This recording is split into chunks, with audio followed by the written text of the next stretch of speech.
Mon champ, il n'y a pas moyen. J'ai tout perdu cette année. Les chauffeurs, en provenance pour la plupart du département de Ngok et Tunja dans le nord-ouest voisin, mettent souvent 4 à 5 jours de route pour allier la ville de Bouda sur une distance de moins de 30 km. Il n'y a plus de phare. C'est la route comme ça. Souvent, il n'y a plus la lumière, donc il ne peut pas marcher la nuit.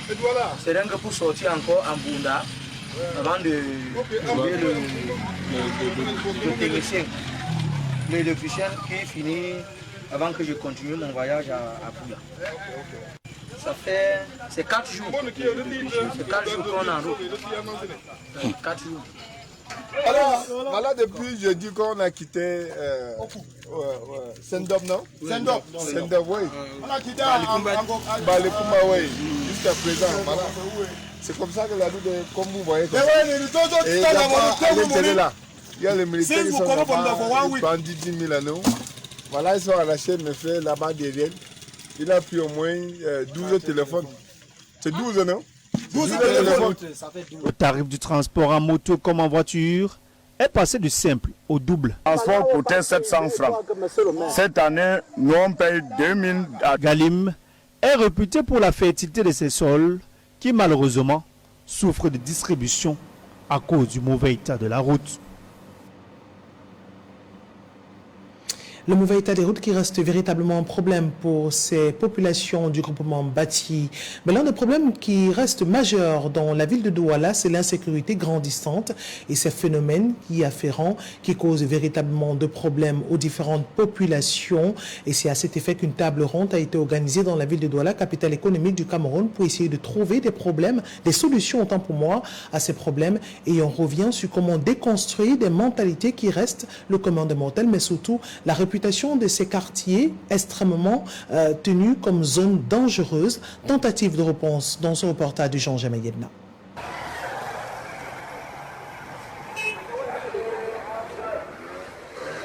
Ils sont qualifiés à tort ou à raison de quartiers populaires parce que réputés pour être des zones malfamées, extrêmement dangereuses, là où règne un grand maître, la promiscuité, la violence, la délinquance juvénile, bref, l'insécurité galopante. Si l'on peut citer pêle-mêle, mini-ferme, carrière, briqueterie, Vogada et autres Mimboman du côté de Yaoundé et dans la ville de Douala, les quartiers Bilongé, Nkolmitak, Noubel, Oyak, Bepanda et Ndokpasi traînent une mauvaise réputation des quartiers généraux par excellence, des malfrats.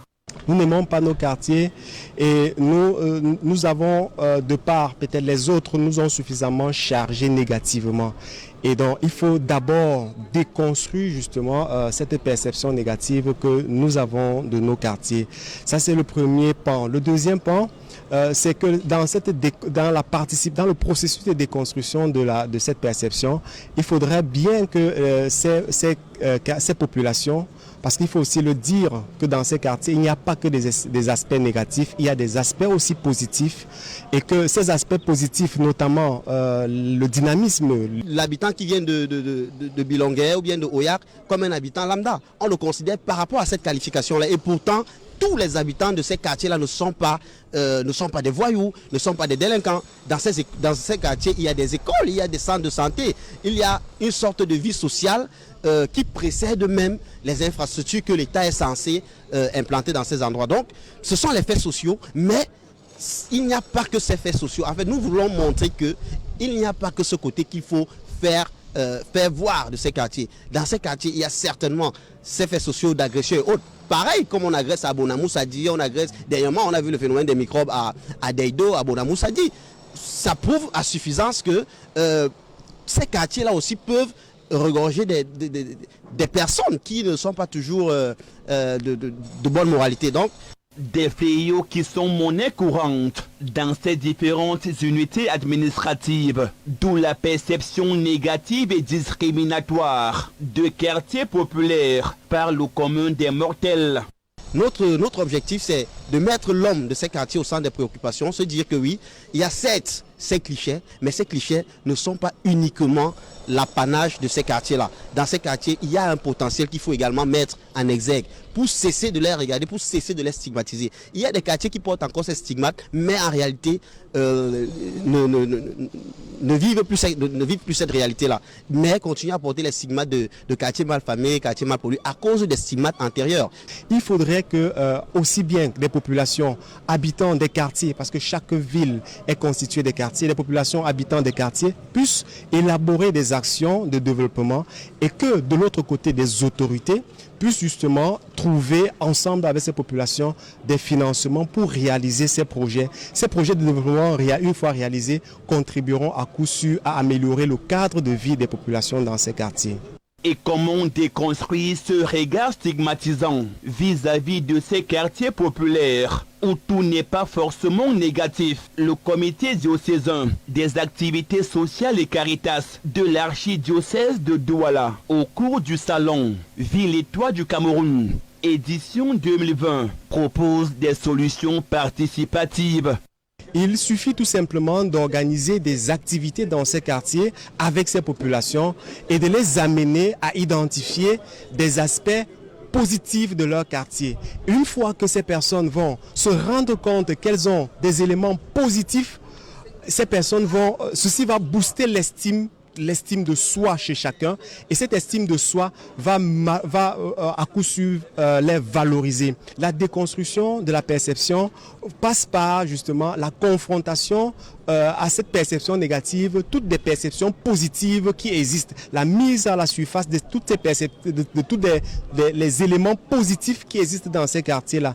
Une fois que ces éléments sont mis à la surface, je crois que les populations vont encore prendre beaucoup plus une estime de soi, et cette estime de soi pourront justement leur permettre d'aimer plus leur quartier et ainsi de participer au développement de leur milieu de vie, de leur quartier et de leur ville. Oui, les servitudes de passage doivent être d'abord aménagées par peut-être le désherbage, le curettage des rigoles et autres. Oui, on ne doit pas attendre que la manne tombe du ciel pour pouvoir venir nettoyer votre déventure. Déconstruction de la perception négative et discriminatoire des quartiers populaires. Contribution et défis dans l'atteinte de l'ODD 11. Toute une journée de réflexion au lendemain de la célébration de la Journée internationale de l'habitat et à marge des activités liées à la Journée mondiale des villes, commémorée ce 31 octobre 2020. Et la sécurité des populations qui reste l'un des devoirs régaliens de l'État du Cameroun, mais aussi la principale mission du commandant de gendarmerie du département du Mungo Nord qui a été installé il y a quelques jours. Et cette installation a été dirigée par le préfet de ce département du Mungo. Les précisions dans ce reportage de Château-Anne Vallon. Le nouveau commandant de compagnie de gendarmerie du Mungo vient de prendre officiellement fonction. Mebous Daniel Fries a été installé ce mercredi 28 octobre 2020 par le commandement du groupement de gendarmerie du Mungo, le lieutenant-colonel Zambon Gema Etienne. C'est en présence d'un parterre de personnalités élites politiques, administratives et traditionnelles du Mungo, parmi lesquelles le préfet du département du Mungo, Diana Yves Bertrand Noël. À l'issue de sa prise de fonction, il semble déjà avoir une idée nette de ses missions sur le terrain. Elle est de protéger en tout temps, en toutes circonstances, et contre toute forme d'agression, les populations du Mungo Nord et les mettre à l'abri de toute attaque terroriste qui pourrait perturber la libre circulation des biens et des personnes. Alors pour y arriver, il y a un seul secret, c'est la collaboration sincère, une collaboration franche entre la population et la gendarmerie nationale. Et dans ce sens, nous avons déjà mis sur pied une certaine stratégie. C'est une stratégie de dialogue entre la gendarmerie et les populations. Parce que dans la recherche du renseignement prévisionnel, c'est la population qui nous donne le renseignement. Raison pour laquelle, à partir d'aujourd'hui, nous avons mis sur pied un numéro vert à l'état-major compagnie qui sera distribué dans toutes les écoles. Près d'un mois à son arrivée à la tête de la compagnie du Mungo Nord, le jeune commandant a déjà mené plusieurs actions, coups de poing, dans ce département de la région du littoral, à l'instar de la découverte d'une usine de fabrication d'armes en Konsamba et le démantèlement d'un réseau de carburant frélaté dans la ville de Melon, sans oublier des patrouilles nocturnes qui débouchent toujours sur des résultats retentissants au grand bonheur des populations du Mongo Nord et particulièrement de la ville de Konsamba. Et nous restons dans le département du Mongo, cette fois-ci dans la ville de Konsamba, où la salle des actes de cette ville a servi de cadre à une rencontre entre les acteurs de la société civile, les chefs traditionnels, les élites, les observateurs politiques, mais surtout les autorités administratives. Il était question durant cette réunion de travail d'outiller les différents participants sur le nouveau processus électoral. Les précisions de Zobel Apolliniambon et Château Vallon.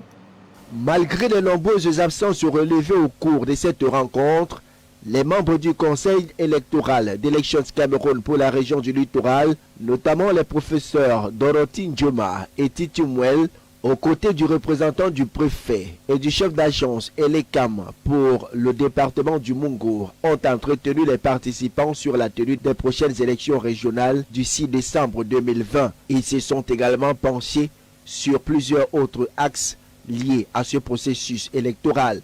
Que les gens respectent le code électoral, que les gens acceptent le verdict des urnes, mais surtout que les élus sachent à quoi ils ont affaire et que le vote soit transparent, choisir les gens capables de s'occuper de notre région. Parce que ce n'est pas, ils ne vont pas là-bas pour s'asseoir et manger, mais la région a besoin de bons médecins, des écoles, des routes et tout. Ce sont ces gens-là qui vont le faire désormais. Donc, bon choix des électeurs est très important. Bien qu'elle soit peu courue, cette rencontre a permis aux acteurs d'avoir les informations sur le déroulement du processus à ce jour, notamment les collèges électoraux, le déroulement du scrutin, le contentieux électoral, entre autres.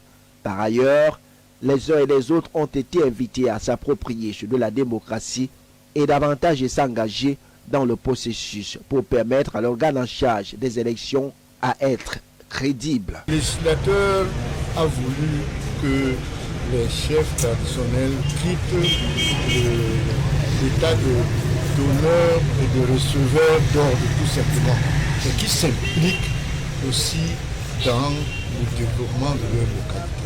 Mais ceci dit, ils restent chefs traditionnels parce qu'ils sont élus par leur père, ils conservent leur dignité. Mais eux aussi maintenant on leur demande de ne pas aller s'asseoir à table pour manger. Ils sont là pour s'occuper effectivement du développement des personnels, des personnes, de leurs ouailles. Si l'initiative a été encouragée parce qu'elle permet aux acteurs d'être au même niveau d'information, la faible implication des médias locaux dans cette démarche a été décriée. Les listes dans le commandement traditionnel. Ce que je retiens de cette réunion, c'est que ce fut une réunion de routine basée sur les conseils et de la procédure de l'action régionale. Toute chose qui pose finalement la question de la sincérité et de la crédibilité des initiatives du Conseil électoral dans la région du littoral en général et le département du Mongo en particulier.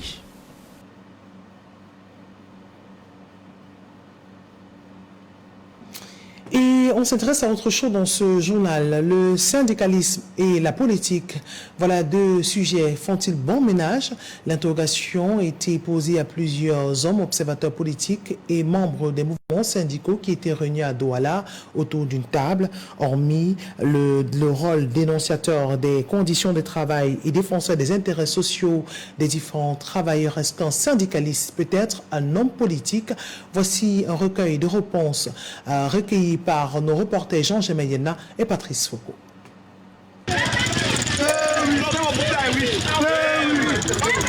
Le syndicalisme et la politique font-ils bon ménage? L'histoire révèle à bien des égards l'étroitesse du fossé qui existe entre la politique et le syndicalisme. Des exemples sont légion, aussi bien dans le temps que dans l'espace. Un pays qui se respecte a besoin de syndicats forts. pour pouvoir concevoir des politiques qui lui permettent d'asseoir son indépendance économique. Je vais vous prendre un exemple. Actuellement, où on parle de globalisation, vous savez qu'il y a une grosse bataille entre les pays d'Asie et les nations occidentales. Et dans ce domaine-là, ce sont les syndicats, par exemple, aux États-Unis, qui sont en train d'orienter la politique économique des États-Unis vis-à-vis de la Chine. Alors, dans notre cas, par exemple, si nos pouvoirs politiques ont besoin de légitimité pour discuter avec force, par exemple dans le cas des accords de coopération, eh bien, il est convenable qu'ils laissent des syndicats définir les orientations qui protègent les intérêts des Camerounais. Et une fois qu'ils auront mis ces intérêts devant, on ne pourra pas les bousculer parce qu'ils auront la légitimité nécessaire. La politique, c'est la participation à la construction de la cité commune, de manière vulgaire. En ce sens-là, on ne peut pas imaginer que les syndicats ne fassent pas de la politique. Deuxièmement, l'histoire même et la genèse du syndicalisme oblige, constitue le syndicalisme et le syndicat comme étant des agents politiques. Parce que le syndicalisme, c'est quoi? Ce n'est pas contrairement à ce qu'on veut dire, la promotion simplement, la défense des intérêts des travailleurs. Non, il y a quelque chose de plus fondamental. Le syndicalisme est né du fait que la science a démontré que le capitalisme extorquait la plus-value aux travailleurs.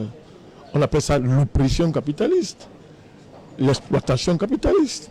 Et cette extorsion de la plus-value se faisait au détriment du travailleur, qui restait pauvre. Donc, les syndicats doivent faire de la politique, parce que c'est dans leur mission fondamentale, entendu comme étant, n'est-ce pas, la participation à la construction de la cité commune.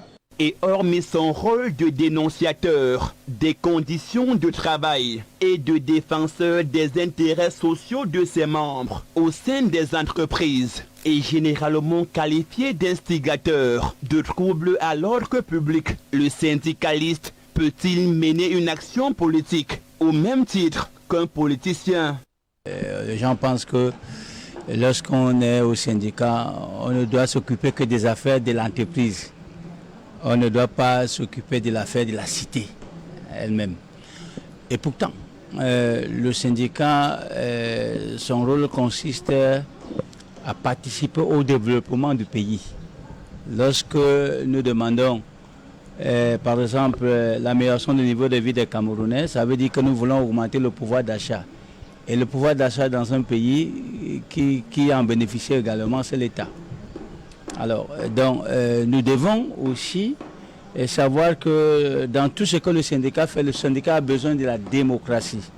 Et la démocratie, ce n'est pas une affaire syndicale, c'est une affaire de tout le monde. S'il n'y a pas de démocratie dans un pays, je ne vois pas comment le syndicat peut évoluer, qui peut se développer sans démocratie. Donc, c'est vrai, vous ne pouvez pas voir un syndicaliste candidat à la présidence de la République. Non, ce n'est pas de ça qu'on parle. Mais dans le débat politique, le syndicat a sa place et doit donner son avis partout où besoin sera. Et le cas de la crise sociopolitique qui dicte sa loi depuis 4 ans dans la zone dite anglophone du Cameroun, où tout est parti des revendications corporatistes des avocats et enseignants. Nous sommes chargés du développement du pays. Le développement du pays à partir des travailleurs, de la productivité dans l'entreprise. C'est de ça qu'il s'agit. Mais comment on peut voir, par exemple, les problèmes des débats sur, au niveau de la scène politique et de nous taire. D'ailleurs, je dirais même aux hommes politiques de prendre d'abord au sérieux les problèmes sociaux. S'ils veulent être les grands politiciens, il faut d'abord qu'ils s'occupent des problèmes sociaux. S'ils ne s'occupent pas des problèmes sociaux, alors le problème, c'est ce qu'on vit aujourd'hui dans les régions du nord-ouest et du sud-ouest. Parce qu'on ne s'est pas occupé des problèmes sociaux. Ça, c'est plutôt une déviation. C'est plutôt une espèce d'état de maladie qui a frappé le mouvement syndical et le mouvement dit de la société civile. Donc c'est ça. Mais ce n'est pas ça l'expression du syndicalisme. Ce n'est pas pour ça qu'on devrait interdire aux syndicats de faire la politique. Ce n'est pas pour ça qu'on devrait empêcher le mouvement syndical d'être ce qu'il est lui-même, à savoir quelque chose qui est né, tout d'abord, obliger l'avènement d'une société juste socialement parlant. C'est-à-dire qu'il y a une juste répartition de la richesse nationale entre le travail et le capital. Donc ça n'a rien à voir. Nous avons dénoncé cette dérive-là qu'il y a eu dans cette dérive, ce prétexte corporatiste qui cachait le projet sécessionniste terroriste que tout le monde voit aujourd'hui au Cameroun. Ça n'a rien à voir avec les vrais syndicats. Vous ne verrez jamais un vrai syndicat qui se respecte se lancer dans ce genre de mouvement. Parce que le syndicalisme ne peut pas être à la remorque du capitalisme international. Or, les revendications des anglophones qui sont derrière, qui sont les parrains, c'est la prédation internationale capitaliste. C'est une contradiction. Et à l'évidence, il faut s'apercevoir que l'équilibre entre la politique et le syndicalisme n'est acquis que par la tolérance, car le fait revendicatif ne doit guère conduire à la révolte, encore moins aux affrontements.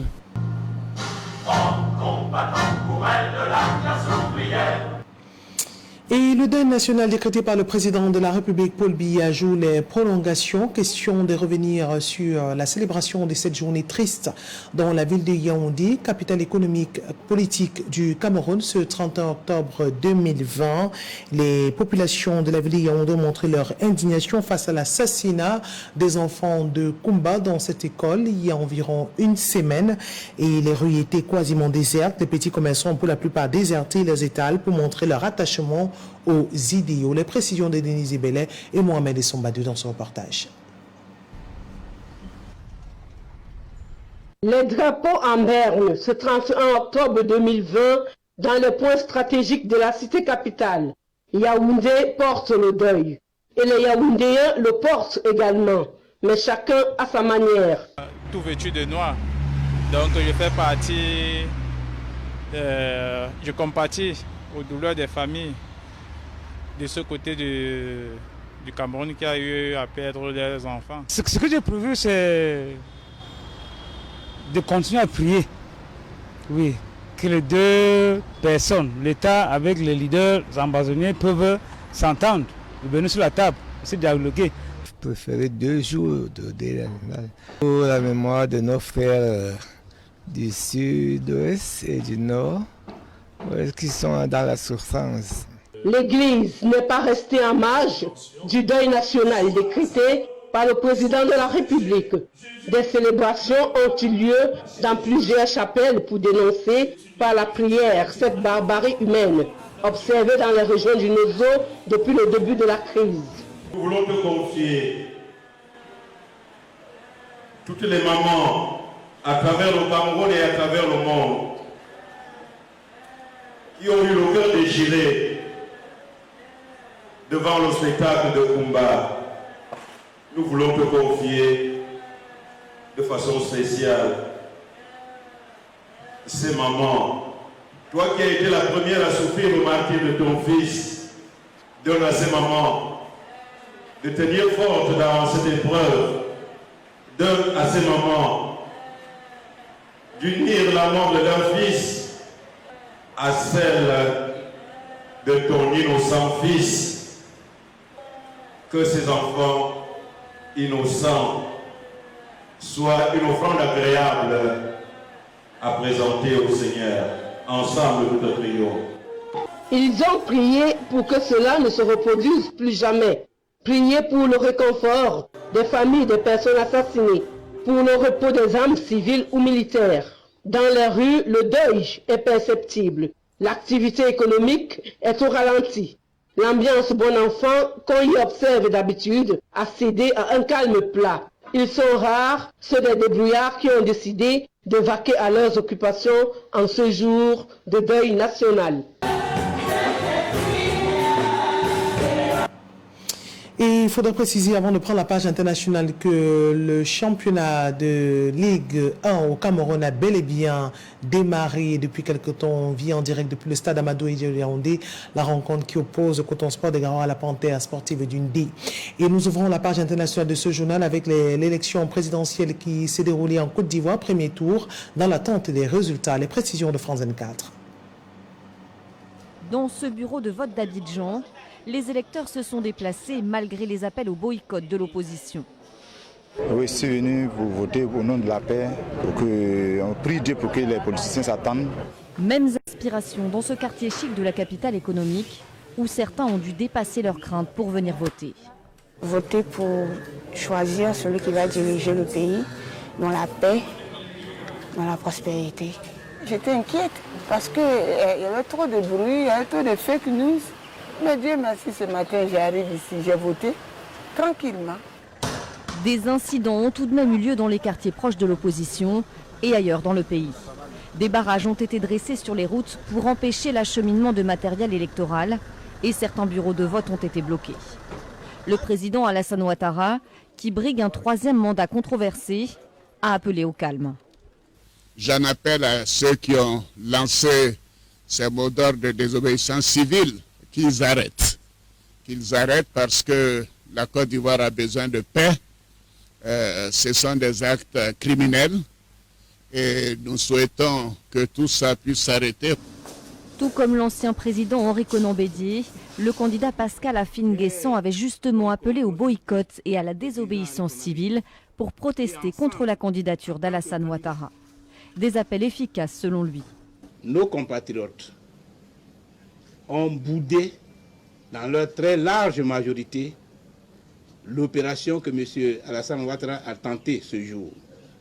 Son coup d'État constitutionnel et électoral a été un échec. La commission électorale a 5 jours pour annoncer les résultats du vote, qui comprenait un 4e candidat, l'outsider Kouadio Konan-Bertin. Éprouvés par une campagne difficile, les Ivoiriens, eux, espèrent avant tout que cette élection s'achèvera dans le calme. Et avant la promulgation des résultats de vote pour ce premier tour, une grande partie de l'opposition décide d'annuler l'élection qui s'est tenue hier. Ceci demande le départ du président Alassane Dramane Ouattara. Ce sont des informations des dernières minutes. Et c'est avec cette information que nous refermons ce journal télévisé sur votre chaîne de télévision. Retrouvez l'actualité ce lundi dans le cadre de la matinale à 7h55, à 13h le journal de la mi-journée, 17h30 le journal en langue anglaise et à 19h45 le grand format de l'édition de l'information. Sur ce, je vous souhaite de passer d'excellents moments en compagnie de nos programmes. Au revoir à tous.